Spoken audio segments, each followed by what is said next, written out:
dilihat oleh Allah Subhanahu wa taala, kata Rasulullah sallallahu alaihi wasallam, adalah hati kita dan amal kita. Hati kita ini kalau diibaratkan sebuah mobil, itu adalah mesinnya mobil. Kalau mesinnya bagus, tahan, kuat, walaupun casingnya tidak bagus, itu insya Allah akan bisa jalan. Insya Allah akan bisa jalan. Tetapi kalau ada mobil yang casingnya itu bagus, walaupun bermerek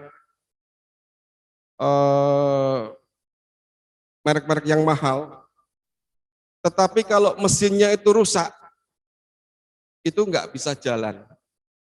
Artinya kalau manusia itu walaupun penampilannya itu mungkin pakai sorban, pakai jas begitu, ya, pakai koko, atau penampilan yang begitu rapi, dan mungkin dia jabatannya tinggi, tetapi kalau hatinya rusak, mesinnya rusak, nggak bisa jalan. Tetapi kalau orang yang oleh Allah diberi hati, ya, dibersihkan hatinya, dikuatkan hatinya, senantiasa, sehingga Allah mengatakan fa'alhamaha fujuraha wa taqwaha. Sesungguhnya manusia itu punya kecenderungan untuk takwa dan fujur. Semua manusia punya kecenderungan untuk bisa jahat atau jadi baik. Kata Allah, qad aflaha man zakkaha.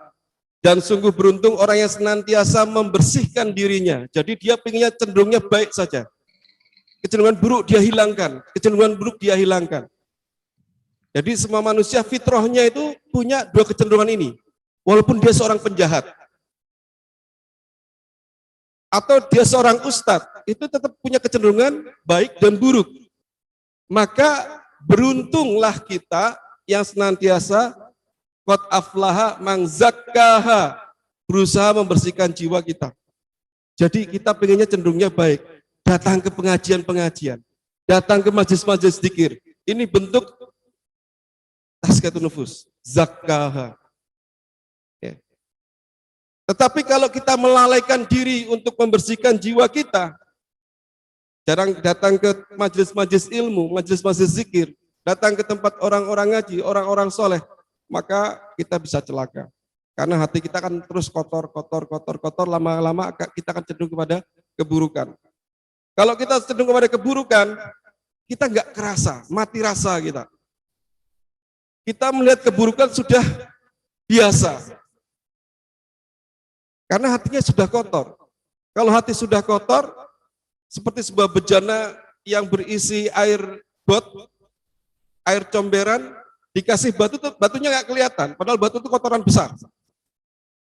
Tetapi kalau airnya bening, karena kita sering setiap hari kita bersihkan, kita filter, kita bersihkan, mungkin debu dikit saja sudah kelihatan.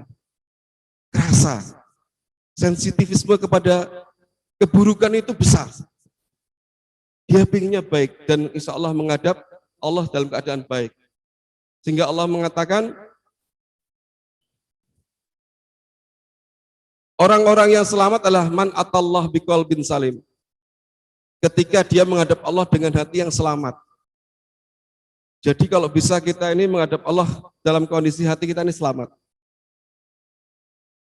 Apalagi ini musim pandemi, ya, Masya Allah, saya punya medsos, setiap hari itu isinya berita duka. Tidak ada di tahun-tahun yang lain tidak ada seperti itu. Dan itu sehari bisa 5-10 orang. Teman saya mengabarkan berita duka tentang teman-temannya, gurunya, ustadznya, sahabat-sahabatnya. Nah, sehingga selain kita jaga imun kita, jangan lupa kita jaga iman kita. Salah satunya adalah yang inti dari pembersihan jiwa, agar mesin kita dalam jiwa kita ini kuat, kokoh. Kita menghadapi kehidupan dunia ini bisa tangguh, itu adalah keikhlasan. Ikhlas ini adalah tema yang sangat penting di dalam taskatun nufus. Sehingga Allah Subhanahu wa taala dalam sebuah hadis yang diriwayatkan oleh Imam Muslim, Allah berfirman dalam hadis qudsi, "Anna agnas suraka anisyirki." Aku adalah zat yang paling tidak membutuhkan persekutuan. Aku maha kaya, tidak butuh persekutuan, tidak butuh kemusyrikan. Ya. Tidak butuh bersekutu dengan siapapun. Allah enggak butuh siapapun. Man amila amalan asroka fihi ma'i goiri, dan barang siapa yang mengerjakan sesuatu amalan di mana amalan itu dia menyekutukan dengan selainku, aku adalah zat yang paling tidak membutuhkan. Taraktuhu wa syirkahu. Saya akan aku tinggalkan dia dan persekutuannya itu. Jadi Allah Subhanahu wa taala menginginkan amal yang kita kerjakan itu harus dijauhkan dari selain Allah Subhanahu wa taala. Jadi ikhlas itu adalah tauhid di dalam amal. Ketika kita beramal, kita harapkan ridho dari Allah Subhanahu wa taala. Dan itu efeknya luar biasa Bapak Ibu sekalian. Insya Allah kalau Bapak Ibu sekalian, staf-staf semua dari Bea Cukai ini memiliki jiwa seperti ini, ya, kan ada sebuah hadis yang mengatakan barang siapa yang dia pulang ke rumah dalam keadaan letih, maka berguguran dosa-dosanya. Jadi kerja itu sampai pulang letih itu ikhlas, karena ada janji Allah di situ berupa ampunan. Bahkan di hadis yang lain dikatakan ada amal-amal yang tidak bisa digantikan dengan amal yang lain, yaitu bekerja. Ya, kalau udah, dan ini janji dari Allah adalah ketika kita pulang, maka capek kita itu menggugurkan dosa. Akhirnya apa? Kalau kita bekerja ini luar biasa, kita tidak pernah kecewa, tidak merasa rugi kalau kita capek, tidak merasa rugi kalau kita letih. Karena di sana ada pahala dari Allah berupa pengguguran dosa. Bapak Ibu yang dimuliakan oleh Allah Subhanahu wa taala. Lalu kenapa ikhlas ini penting dalam kehidupan kita? Yang pertama, ikhlas itu menghasilkan istiqomah. Ikhlas itu menghasilkan sikap istiqomah. Jadi ketika dia beribadah kepada Allah Subhanahu wa taala bukan karena faktor lain, tapi hanya mengharap dari ridho Allah Subhanahu wa taala. Jadi dia istiqomah. Mau dilihat orang dia tetap ibadah, mau enggak dilihat orang dia tetap ibadah. Mau dicaci orang dia tetap ibadah, mau dipuji orang dia juga tidak kemudian mundur dari ibadah. Sama ketika seseorang bekerja itu ikhlas karena Allah Subhanahu wa taala, mau diawasi oleh atasan dia tetap bekerja sebaik-baiknya karena mengharap ampunan dari Allah Subhanahu wa taala, tidak diawasin pun dia tetap bekerja sebaik-baiknya. Ya. Do the best gitu. Istiqomah. Terus yang kedua, hasil dari ikhlas itu adalah memunculkan sifat istimroriyah. Dia mengerjakan sesuatu itu kontinuitas. Enggak putus. Orang yang dia ikhlas ketika dia tahajud itu insya Allah tidak putus, karena dia mengharap ridho dari Allah Subhanahu wa taala. Tetapi kalau ikhlasnya masih kurang, biasanya dia akan terputus-putus. Ikhlasnya sama Allah, tunduknya sama Allah kurang, dia akan terputus-putus. Tapi kalau dia ikhlas, dia usahakan tertanam dalam dirinya, insya Allah dia usahakan semaksimal mungkin tidak terputus, walaupun cuma 2 rakaat atau 1 rakaat saja, misalnya witir. Kemudian yang ketiga, ikhlas ini menghasilkan sikap itkon. Ikon itu memberikan terbaik. Jadi enggak asal-asalan, ibadahnya enggak asal-asalan.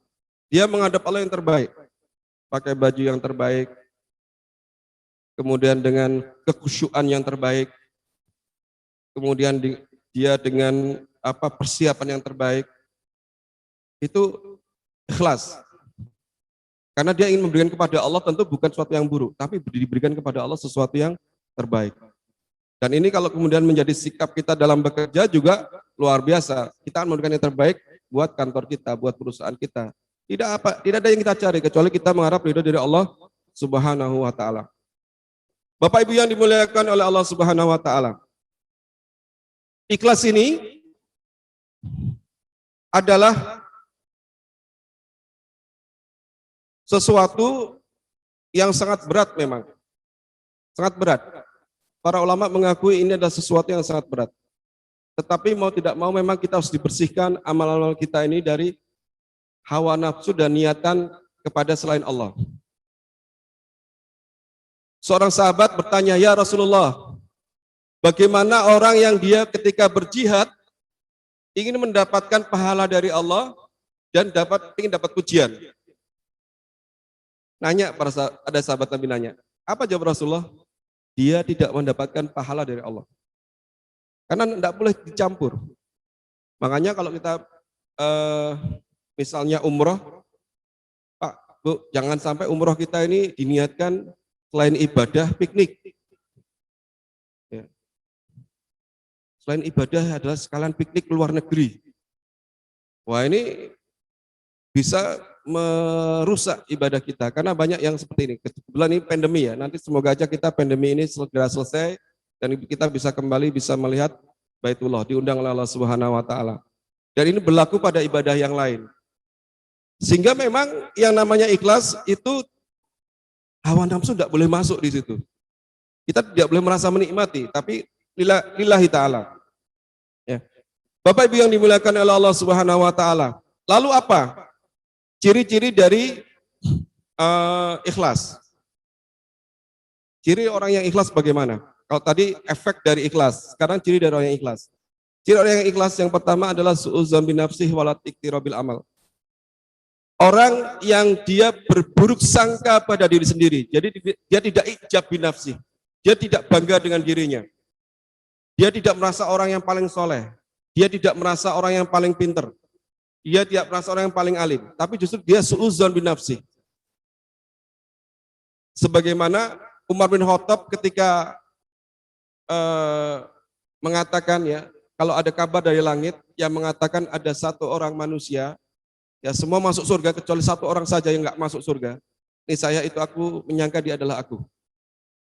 Ini Umar bin Khattab.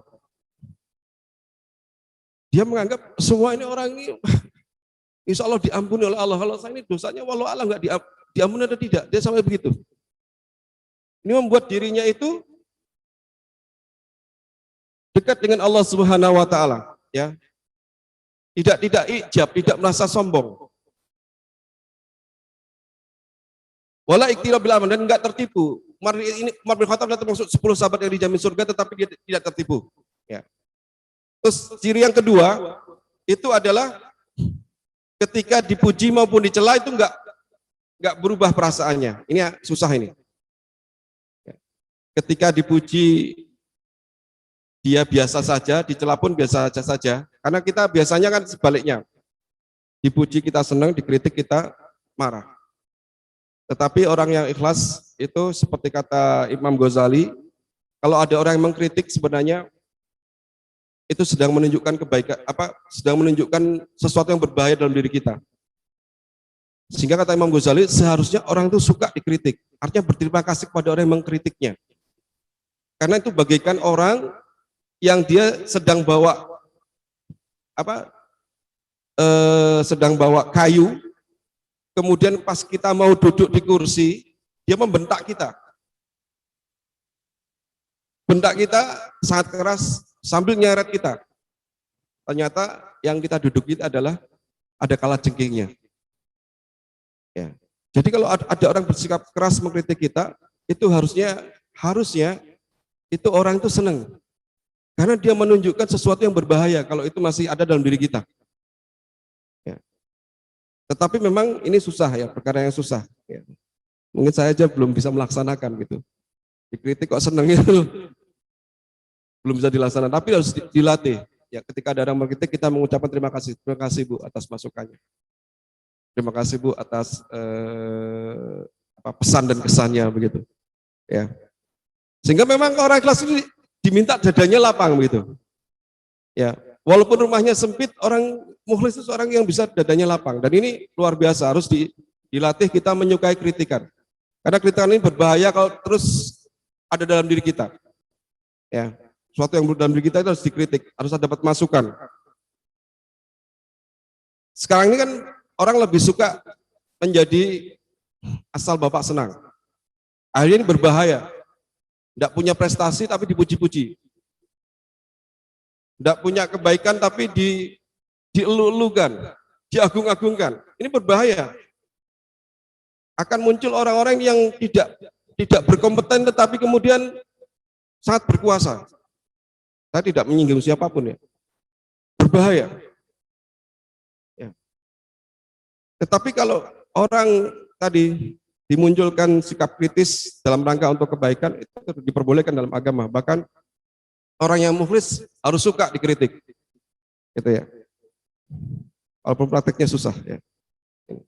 Dan sebaliknya ketika ada pujian, kita harus proporsional. Jangan sampai membuat kita kemudian, karena pujian ini berbahaya. Rasulullah mengatakan seperti menyembelih leher, ya, karena bisa membuat orang jadi sombong.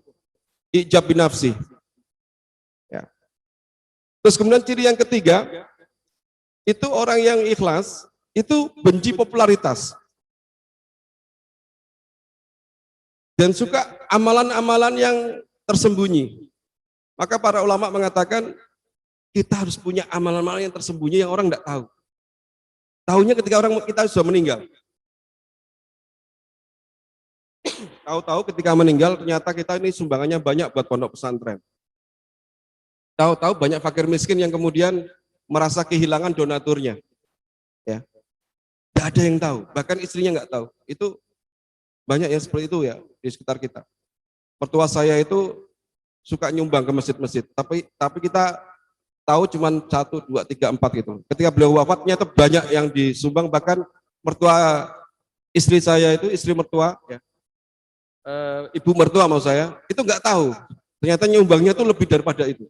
Tahunya ketika wafat, kemudian orang-orang tadi memberikan belasungkawa dan kemudian menyampaikan, ya tadi Bapak itu setiap bulan selalu nyumbang ke sini. Ya.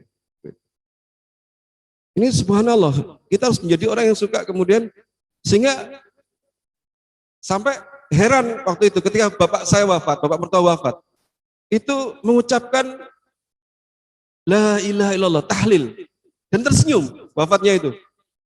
Tersenyum dan sempat mengucapkan la ilaha illallah Muhammadur Rasulullah. Disaksikan oleh ipar saya gitu, yang menunggui. Sambil dia WA, saya ketika sakit keras kami diundang ya. Itu kemudian ternyata nggak sempat melihat wafatnya beliau. Tapi disaksikan oleh ipar ya, beliau menceritakan sebelum wafat sempat mengucapkan kalimat thayyibah dan dalam keadaan tersenyum. Saya yang melihat bapak mertua itu biasa-biasa saja begitu. Saya ini apa ini amalan bapak mertua sampai meninggalnya tersenyum. Kalau meninggal mengucapkan thayyibah kan biasa karena ada yang nalkin ya. Pak nyebut Pak la ilaha illallah biasa ya. Tapi kalau meninggal tersenyum kan jadi jarang. Gitu. Dan meninggal tersenyum. Ternyata tadi ada amalan-amalan yang tersembunyi yang kami nggak tahu semuanya ketika tahunya beliau wafat. Ini. Jadi memang kita ada amalan-amalan yang nggak bisa disembunyikan, tetapi kita harus bisa punya amalan-amalan yang nggak dilihat oleh orang. Ya. Karena ini ciri seorang yang mukhlis. Kata ulama, kalau bisa kita ada amalan yang orang itu nggak tahu, bahkan istri kita nggak tahu, begitu ya. Ingin tahajud sembunyi di mana, begitu ya. Sedekah kita rutin di mana, nggak ada yang tahu. Ya. Nah, itu minimal 3. Dan apa hasilnya Bapak Ibu sekalian yang dimuliakan oleh Allah, orang yang ikhlas itu? Hasil dari asar dari orang yang ikhlas. Ya. Yang pertama adalah minimal ada 3. Yang pertama, itu setan nggak bisa godain kita. Di dalam Al-Quran, itu Allah Subhanahu wa Ta'ala mengabarkan ketika iblis dikeluarkan dari surga, itu berjanji kepada Allah, bersumpah kepada Allah akan menyesatkan anak keturunan Adam. Dan dia akan menggoda dari depan, belakang, kiri, kanan. Artinya dia luar biasa upayanya itu. Nggak bisa di depan, dari kiri. Nggak bisa dari kiri, dia akan dari kanan, dia godain. Kalau nggak bisa dari kanan, dia akan dari belakang, dia godain. Begitu.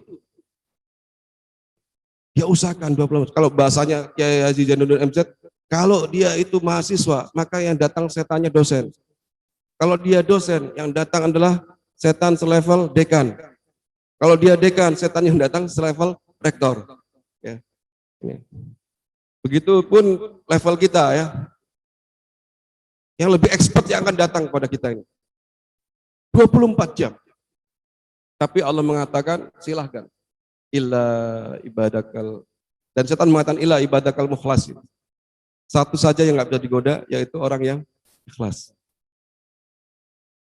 Nyerah. Orang-orang yang dia hatinya bersih, tauhidnya itu tauhid amal, ya, tauhid akidah dan juga tauhid amalnya kuat, itu setan nyerah. Sebagaimana nyerahnya ketika setan berhadapan dengan Umar. Begitupun ketika ada orang sakit, ya, Imam Ahmad bin Hambal itu setan itu takut. Orang datang minta diruqyah karena adiknya itu kesurupan, Imam Ahmad gak usah datang, dia cuma ngasih sandal. Tunjukkan sandal saya sama dia. Itu setannya kabur.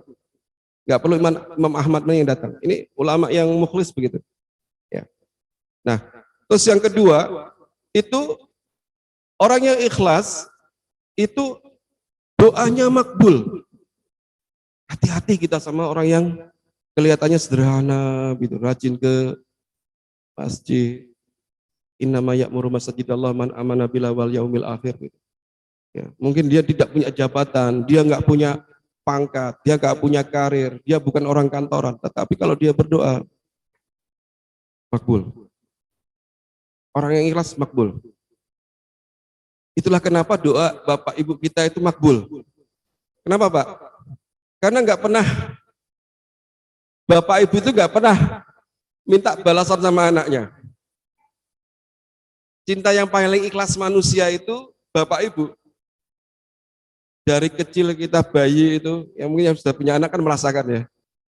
Nangis, malam nggak bisa tidur, terus terjaga, pagi begitu, ngurusi ee-nya, mengurusi apa, semuanya 24 jam. Kalau sakit itu yang orang tua ikut sakit gitu, ikut khawatir begitu.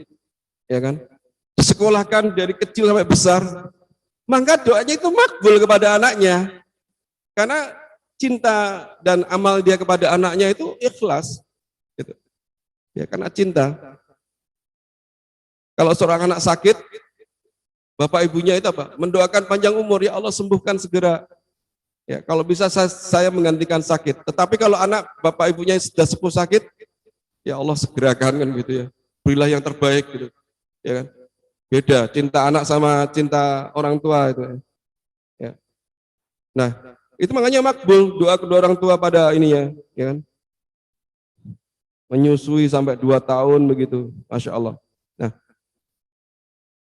terus ciri yang ketiga, orang-orang yang ikhlas itu oleh Allah diberi kemudahan kehidupannya. Ditolong permasalahan-permasalahan hidupnya.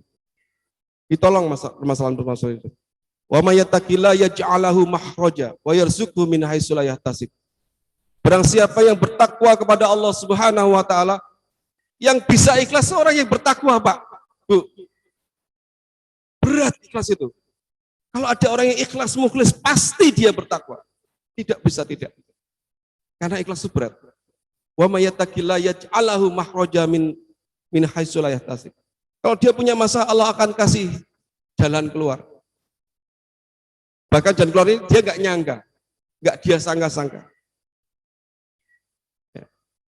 Wa may yatawakkal 'ala Allah fahuwa hasbuh. Ayat selanjutnya. Demikian Bapak Ibu sekalian yang dimuliakan Allah Subhanahu wa taala, sehingga mari kita memohon kepada Allah Subhanahu wa taala, karena ikhlas inilah sesuatu yang berat, maka Rasulullah meminta kita doa, ya, mengajari kita doa. Ya muqallibal qulub, tsabbit qalbi ala dinik. Kita juga minta, ya Allah, berilah kami hati yang mukhlis. Ya, minta pada Allah kita hati yang mukhlis sehingga Allah jauhkan kita dari godaan syaitan, Allah mudahkan segala urusan kita, dan kemudian Allah kabulkan doa-doa kita yang baik. Ya. Nah, Bapak Ibu yang dimuliakan Allah Subhanahu wa taala, yang terakhir saya ingatkan kembali pada sebuah ayat, la yanfa'u malun wala banun illa man atallahu biqalbin salim. Kelak orang yang ketika wafat itu la yanfa'u, tidak bermanfaat, malun, hartanya nggak ada manfaatnya Pak ketika orang meninggal itu. Ya, mobilnya nggak dibawa, rumahnya yang besar nggak dibawa, anak-anaknya wala banun, dan anak-anaknya yang begitu banyaknya yang selama ini membuat dia senang juga nggak dibawa. Orang yang bermanfaat ketika dia menghadap Allah, orang yang memiliki qalbun salim. Salah satunya adalah orang yang memiliki keikhlasan, sehingga amal-amalnya itu utuh. Karena banyak orang itu yang beramal banyak Pak, seperti debu yang nempel di batu, tetapi karena dia tidak ikhlas, hilang. Seperti kena hujan. Nah, jangan sampai kita ini amalnya kelihatan banyak, tetapi kemudian tidak bernilai di hadapan Allah Subhanahu wa taala. Untuk itu kita bersama-sama meminta kepada Allah, Allahumma ya Allah, Allahumma ja'alna minal mukhlisin. Allahumma ja'alna minal mukhlisin. Allahumma ja'alna minal mukhlisin. Salat yang bisa saya sampaikan, Allahumma sholli ala sayyidina Muhammad wa ala sayyidina Muhammad. Wabillahi taufiq wal hidayah. Assalamualaikum warahmatullahi wabarakatuh.